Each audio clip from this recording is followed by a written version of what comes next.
Bonjour à tous. Je vous propose aujourd'hui une vidéo, plutôt une animation, sur l'algèbre de l'entrepreneur. Je vais m'efforcer de répondre aux questions suivantes. Qu'est-ce qu'un entrepreneur? Quelles sont les conditions de son succès?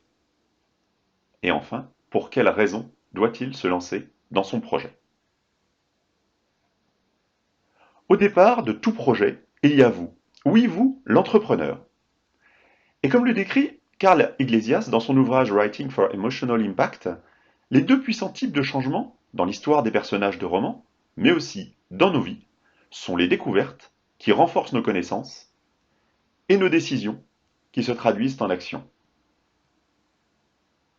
Pour simplifier, de la réunion de votre idée et de votre action naît une opportunité. Mais pour que cette opportunité se transforme en projet, en particulier si ce projet est innovant, celui-ci doit comprendre trois caractéristiques. C'est ce que nous rappelle le livre Le Design Thinking par la pratique, qui reprend le schéma imaginé par le cabinet IDEO. Le projet doit être désirable, c'est-à-dire attirer des clients. Il doit être faisable, techniquement parlant notamment. Et enfin, il doit être viable. Autrement dit, il doit être rentable. Mais comment mesurer le succès de votre projet? L'auteur de The Goal propose trois indicateurs pour mesurer le succès d'une entreprise. La profitabilité, donc le résultat par rapport au chiffre d'affaires dégagé. La rentabilité, soit le résultat par rapport aux capitaux investis. Et enfin, la trésorerie, la progression, l'augmentation du cash. Attention toutefois, le succès de votre projet ne doit pas être confondu avec l'objectif de votre projet. Votre objectif, au niveau de votre projet, comme nous le rappelle Peter Drucker, c'est de constituer une clientèle, ou plus précisément de créer, développer et maintenir une clientèle. Cela se traduit par une expression bien connue des vendeurs. Don't make a sale, make a customer. Votre projet entrepreneurial, c'est donc un objectif, constituer une clientèle, et le test de validité, le test de succès, ce sera la constitution du cash. Mais revenons à vous. Oui, vous, le porteur de projet, l'entrepreneur. La plupart des livres sur l'entrepreneuriat présentent l'entrepreneur comme quelqu'un qui combine trois choses. La passion, les compétences et un marché.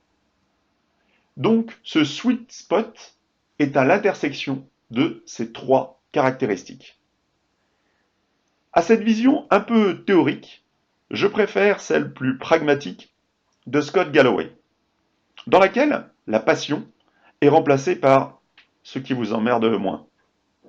Vos compétences par ce à quoi vous êtes bon. Et enfin, votre marché par ce à quoi on vous paiera. Peut-être alors aurez-vous l'opportunité de vous transformer en leader. Et c'est Jim Collins dans son livre Good to Great qui en donne une des meilleures définitions selon moi. Un leader, c'est un mélange paradoxal entre une grande humilité personnelle et une très forte volonté professionnelle. C'est d'ailleurs ce que reprennent de nombreux ouvrages, en détaillant ou en paraphrasant ces deux qualités. Par exemple, John Maxwell dans Leadership parle d'ouverture d'esprit et d'adaptabilité. De son côté, dans One Thing, Gary Keller nous parle quant à lui de discipline et de détermination. Et la chance dans tout cela? J'aime particulièrement la définition de la chance que nous donne Darren Hardy dans l'effet cumulé. Pour lui, la chance, c'est la réunion de votre préparation avec votre attitude, autrement dit, votre comportement, votre état d'esprit, avec les opportunités, et il y en a une infinité autour de nous, et enfin, et bien sûr, vos actions. Mais prenons un petit peu de hauteur. Quelle est la raison de votre projet entrepreneurial? Simon Sinek, dans son livre Trouver son pourquoi, nous propose une démarche. Je vais vous livrer ma réponse, qui n'engage que moi. Quel est donc le croisement de mon projet de vie avec mon projet entrepreneurial? Bien évidemment, comme nous l'avons évoqué précédemment, le critère financier est important. Cash is king, disent nos amis anglo-saxons. C'est la rentabilité de votre projet qui sera le juge de paix de sa pérennité. Mais d'un point de vue plus personnel, quel est ce pourquoi? Qu'est-ce que la réussite? Eh bien pour moi, c'est le bonheur. Tout ça pour ça. Une conclusion un peu mièvre, se diront certains.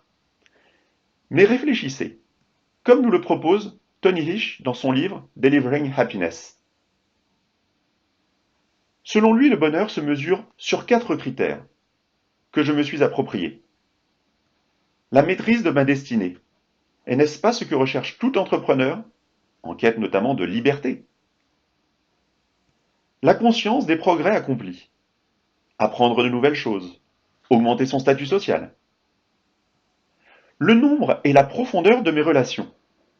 Combien d'entrepreneurs ont transformé leurs clients, leurs partenaires, en amis? Enfin, ma vocation et ma raison d'être. Pouvoir contribuer à quelque chose de plus grand que moi. Voici donc le pourquoi de mon projet professionnel et personnel. Et vous? Je vous propose de m'indiquer en commentaire votre pourquoi. Oui, pourquoi vous vous êtes lancé dans votre projet? Quel en est ou quels en sont le ou les critères de réussite? Mais n'oubliez pas, le bonheur est dans le voyage et non pas au bout du chemin. Merci.